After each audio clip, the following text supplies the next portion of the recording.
Do your mornings feel like an absolutely stressful battle trying to get your kids up, dressed and out of the door? You're not alone. In this video, I'm going to share 3 things that are going to transform your school mornings from feeling chaotic, disorganised and stressful into calmer, more flowing starts to the day. Before we dive into the 3 tips, if you don't know me, I'm Natasha Grays. I'm not a doctor or an occupational therapist. I'm a sensory-friendly designer, and I help parents create calmer homes to support their ADHD, autistic or sensitive children to feel less anxious, more relaxed and be able to sleep better and focus better. The tips I'm going to share are known as the ALM approach, and this is all about structure, reducing sensory overload and cognitive overload for neurodiverse kids, which is particularly helpful when they have very stressful moments, for example, getting ready for school in the mornings. Research links these strategies to improved executive functioning, predictability, and improved emotional regulation for autistic and ADHD kids. So it's really beneficial. It's all about creating a calm, functional, predictable environment. And the environment really matters. Why is it so important? Because when a child's environment feels chaotic, so does their mind. Sensory and cognitive overload isn't just visual, it's actually emotional. It floods their senses, heightens their anxiety, and makes it much harder for them to play, self-regulate and focus. But when spaces are calm and predictable, it makes children feel much more relaxed, able to be calm and free to be themselves. Imagine this. You're running late for dinner and you know the outfit you want. That skirt that makes you feel like you've got your whole life together and makes you feel really good. But you go to the wardrobe and it is like a battlefield. There's shoes coming out of boxes, there's tops half on hangers. You look everywhere, but that skirt is gone. You can't find it. What happens? Your stress levels rise, the clock's ticking, you've got to get ready within a few minutes. And that stress you feel in the moment, that is what a neurodiverse child feels when their environment is disorganised. Because for neurodiverse children, clutter isn't just a bit of a mess or a bit annoying, it actually overwhelms their senses. So here are the 3 steps that help you create calmer mornings. One way is to create accessible storage. What do I mean by this? Everything that your child needs in that morning has got to be stored within easy reach, whether it's in shelves, drawers, cubbies or wardrobes. They've got to be able to reach it. This really empowers neurodiverse kids by giving them independence and control over their environment. And this is really good for parents because it means you won't be asked to fetch this, that or the other. They can actually reach for it themselves and put it on. So how to go about doing this? Look at every area, especially high stress areas like the hallway or the breakfast area or the bathroom, which are mostly used on school mornings, and look at where the child's things are stored. Can they reach them easily? Are they easy to take out and put back? Make sure that there's no stress in getting hold of those items. It also helps to have the same space to put them back in every day, so there's a really definite space to put them in. Why is this important? Well, it helps with executive functioning, which ADHD kids particularly struggle with, which is planning and organising things. If they don't have to really think about it, it makes every task so much easier. And this is backed by science.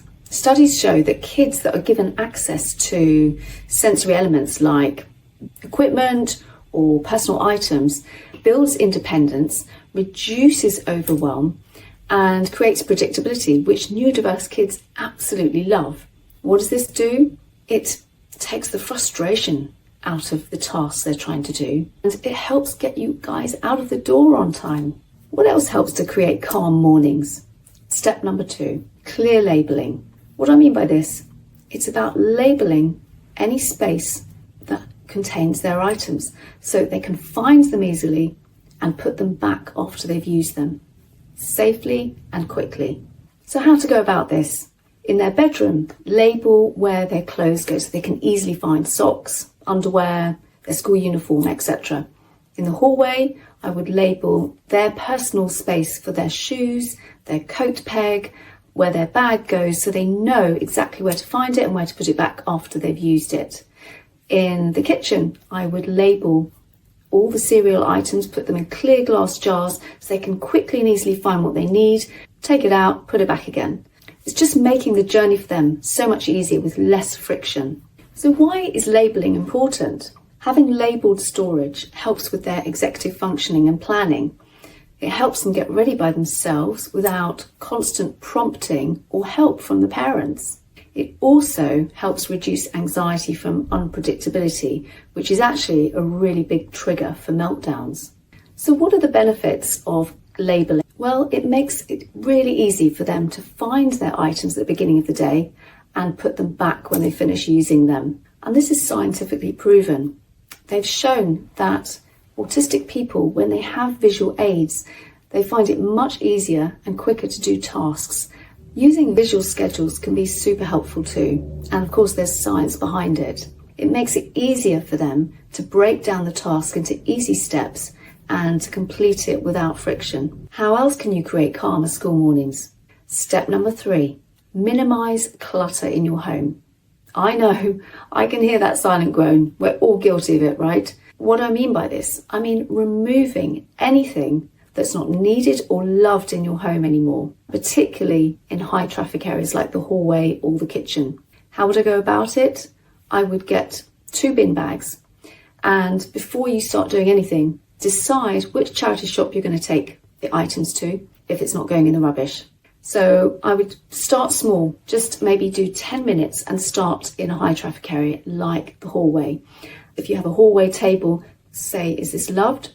Is this needed? If it's not, it goes in one of the 2 bags and you take it out that day. So why is it important to declutter? Well, research confirms that clutter exacerbates overwhelm in ADHD and autistic kids, while clear zone spaces improve focus and self-regulation.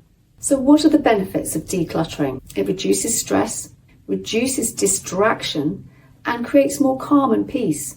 By simplifying the environment, it cuts out the sensory overload and cognitive fatigue for neurodiverse brains, making transitions like leaving for school in the morning so much easier and less stressful.